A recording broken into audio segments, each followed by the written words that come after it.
Hello, and welcome to the first episode of Mike Makes Food. Now today, I'm going to be making some boneless Greek chicken thighs.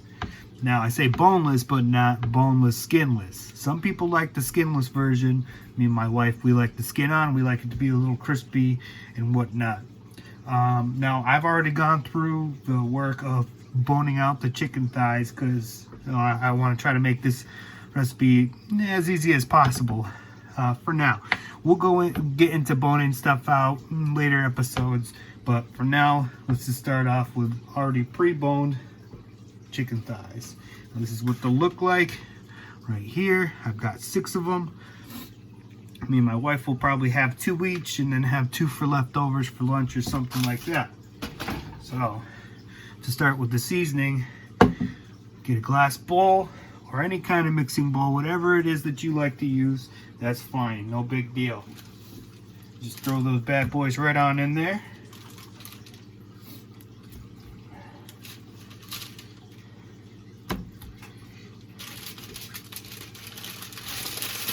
Go ahead and get rid of the parchment paper. Replace it with some new stuff.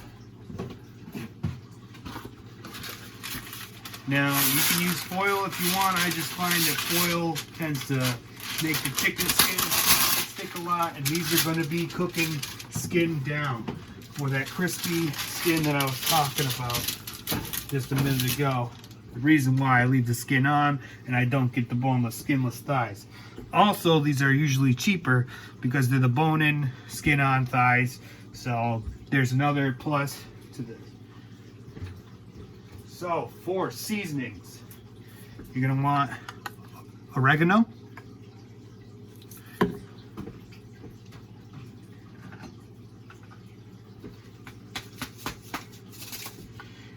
going to want some onion powder or granulated onion. Don't use onion powder, that'll just make things not so great.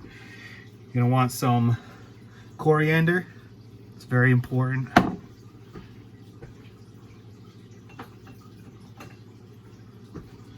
Some black pepper. Some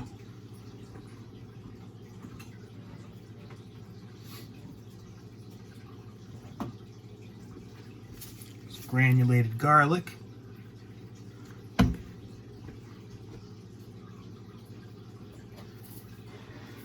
little bit of basil.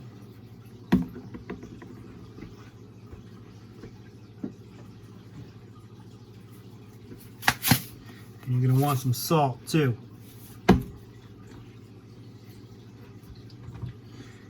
Also, wet ingredients, some extra virgin olive oil. You don't have to use extra virgin, that's just the type I like to use.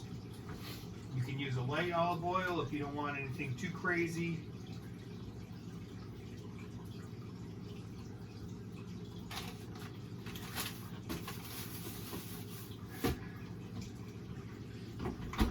You're also going to want some lemon juice. You can either grab these little lemon juice things from the produce aisle, or you can grab like the lemon out of the grocery aisle. It's up to you. I go either way, really. It doesn't matter most of the time. So what we're going to start with is the dry seasonings. Because if you put the olive oil on too early, it's going to clog the pores of the chicken. And the flavor of the seasonings won't penetrate into the chicken, which is not good. So, to begin, we'll start with salt, add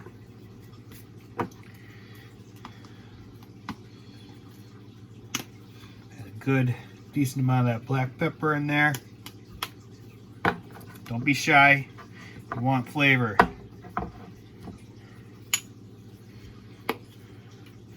Throw a good decent amount of that coriander in there. You want a good amount of that. Or at least a teaspoon and a half, a tablespoon. It's up to you. It's really up to you. The onion powder. or granulated onion, sorry, once again. Some of the garlic powder.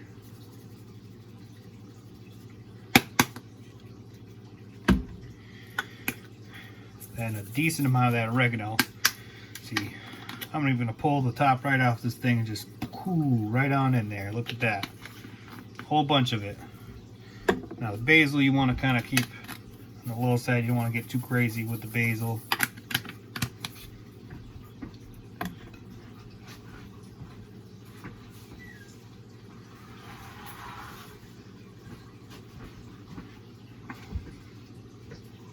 And one other thing I forgot to mention, MSG. Now, not everybody likes MSG and it really gets a bad rap.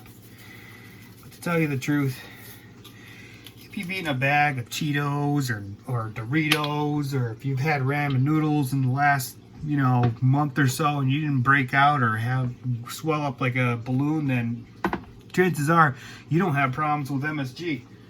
MSG was given a bad name back in the day by steakhouses and Italian restaurants to kind of push the Chinese food restaurants out of business because they were encroaching on their territory. So a little food for thought there. MSG in small amounts is not a big deal. It's actually less sodium, has a lower sodium content than salt does, and it imparts a lot of flavor to the meat. Now's when we add the olive oil. A good old drizzle in there. And some lemon juice. That all squirt in there. Sorry, those are my dogs. My wife is home.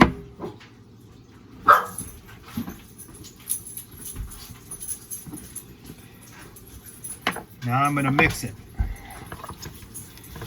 Now go ahead and get in there with your hands. You can use gloves if you want. That's up to you.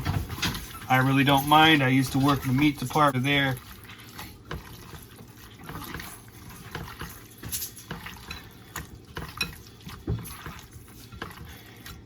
Now you're going to smell this and you're going to be like, wow, that smells a lot like Italian dressing.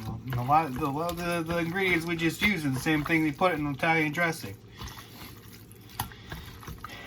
You'll find a lot of the seasonings and stuff like that, herbs and spices that you find in Greek foods and Italian foods and even some Middle Eastern foods are pretty similar. And if you look at them on the map, they're very close to each other. Alright, so now that's all mixed up pretty decently. Just gonna let that sit for a few minutes, just let the lemon juice and all that kind of do its thing, break down the meat a little bit, make it a little more tender. So maybe about 5-10 minutes or so. So in that time, we'll start getting our orzo ready. Now for the orzo, you're gonna want a saucepan. It's about a medium saucepan, nothing too crazy. Then you're gonna want a 32 ounce package of beef stock. I have unsalted. You can use salted if you want. I'm gonna add salt. This just happened to be what I had in the house at the time. So do what you want to do. It's all up to you. Don't want to sound too much like Chef John here, but you get the idea. Sorry about that. I had to wrestle with the cap on that one. It was secured pretty good. It's one of those that cuts the seal at the same time, so it's gonna be a little bit of a pain in the neck. So go ahead and empty that whole thing out in there.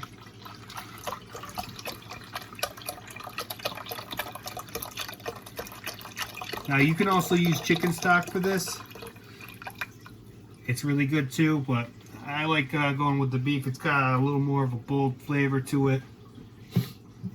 Now next what I'll do is I'll take that container, I'll fill it about halfway up with water.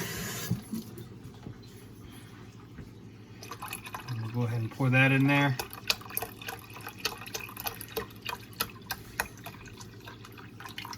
There we go. Like that.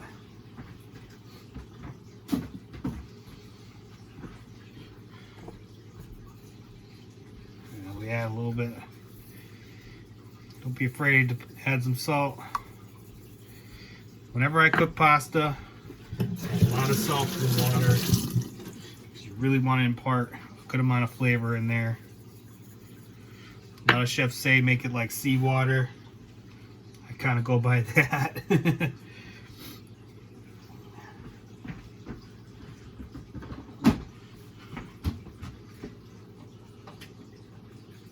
Okay, got a little more oregano to that.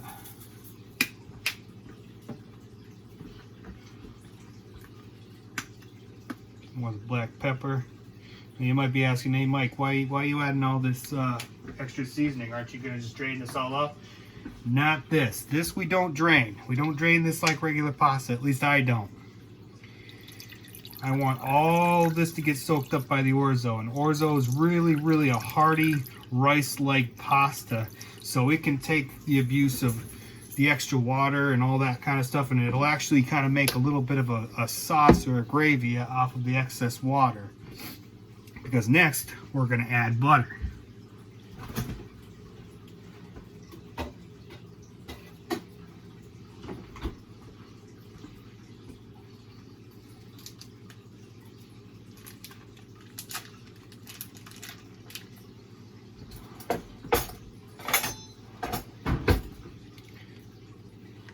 Couple tablespoons in there. Be shy. This is going to help with flavor, and it's going to help create that sauce later on. Now what we're going to do is we're going to throw this onto our stove.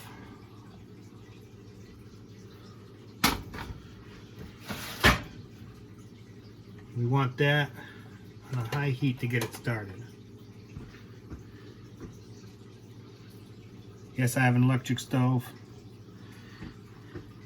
Sorry, I don't have a fancy gas stove like a lot of these other folks.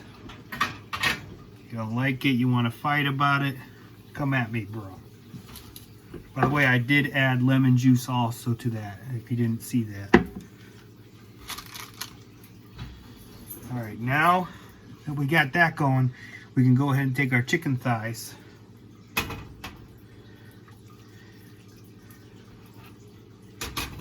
Place them skin down on our parchment paper lined cookie sheet. Now I preheated my oven to 425. I know some people that seems crazy and, you know, pretty high for chicken, but like I said, I like getting a good crispy skin on this, and it'll help to make sure that the chicken really cooks all the way through. This is only going to cook for like 45 minutes too, so that way it locks in the juices, it locks in all this flavor that we just added.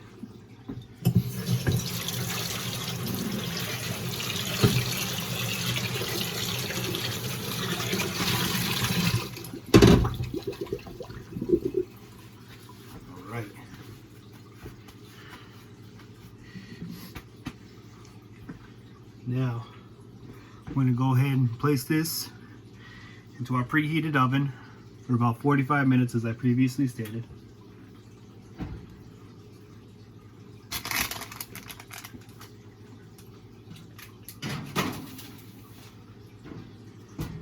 The oven has a light. Turn it on so you can keep looking in there every once in a while. Try not to open up the oven. I'm very guilty of doing that, but you know, try not to do it as much as possible because it, you know, slows down the cooking time. And yeah. All right, so right now we're just waiting for our beef stock mixture to come to a boil. Add a little more lemon juice to that.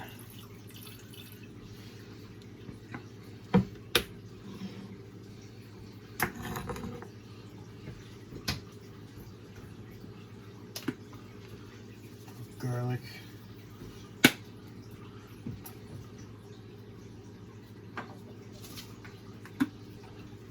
onion.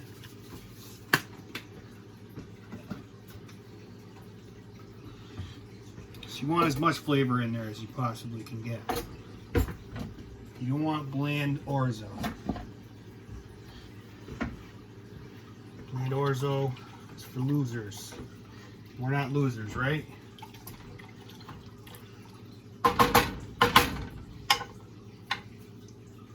I mean, nothing against losers. I mean, if you are a loser, that's... Still got a little bit of time here. But we are getting close to the finish line. Apartment's smelling great. Pretty soon it'll be dinner time. Alright, so it's been a little while here. Orzo's been cooking away here, starting to soak up a good amount of that stock and all that juice. It's making that sauce that I was telling you about. This is a light, thin sauce, kind of just coating it. Sinking inside of it. Try to scrape some of that goodness off the sides there to reincorporate that in there. That's extra flavor. That's concentrated flavor all around in there. You want that in your food. You don't want it going to waste. You just give that a good stir. Chicken's starting to smell real good. Got a little bit longer. We'll pull that out and take a look at it. Actually, let me take a quick look right now.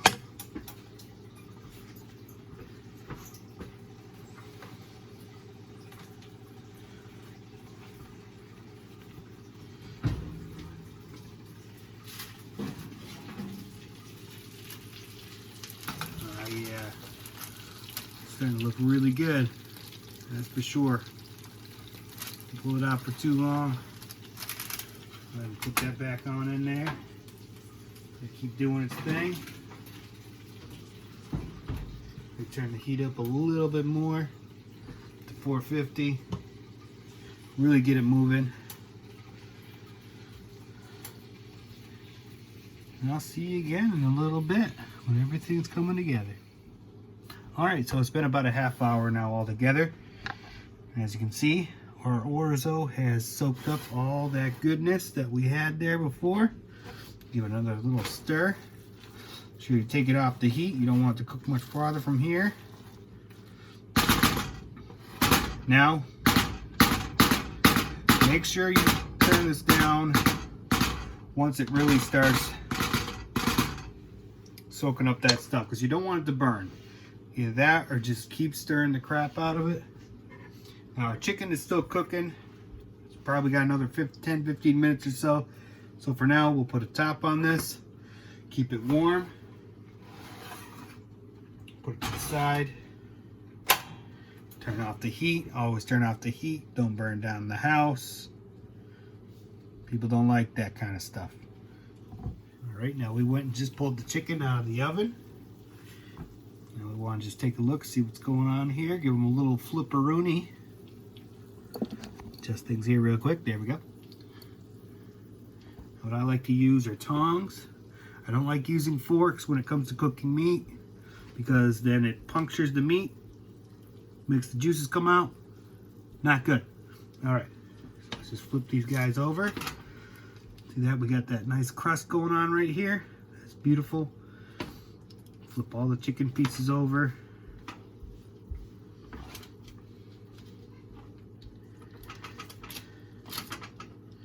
Sometimes we get a little bit of this excess fat that kind of cooks up here.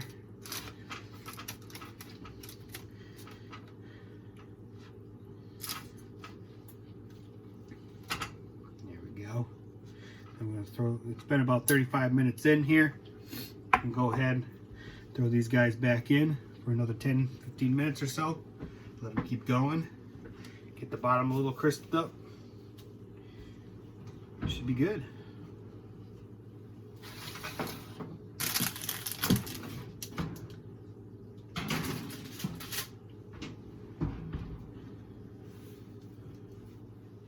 Alright, so it's been approximately 45 minutes and our chicken's been in there. Go ahead and see what we got here.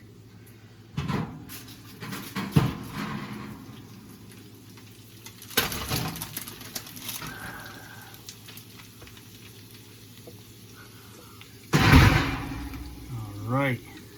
Look at that. Wonderful. Exactly what we could have hoped for.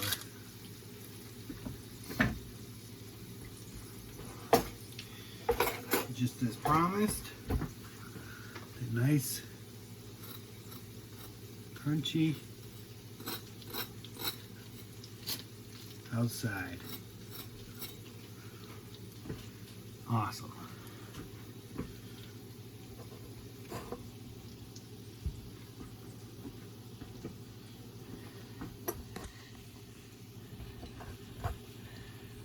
It's time to serve this up. Sorry about all the camera adjusting. This is the first video. With a plate.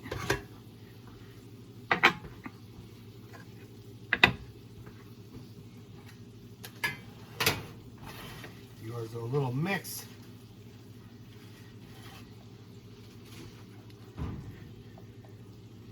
Just put some of that on there.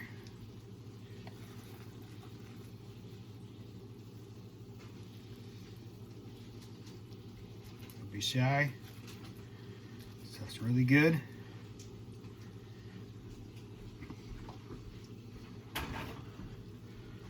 A couple of these guys on there.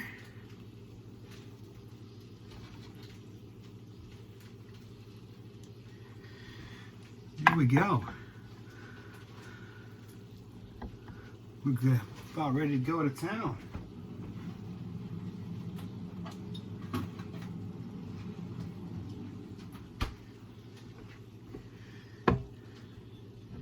Serve it with your favorite beer,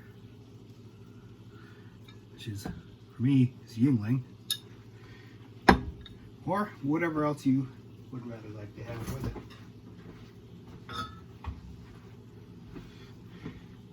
So this has been Cooking with Mike. I hope you enjoyed the first video. I hope you enjoyed the recipe. I hope you actually try it out. I do know what I'm doing, believe it or not. And I hope you have a good night.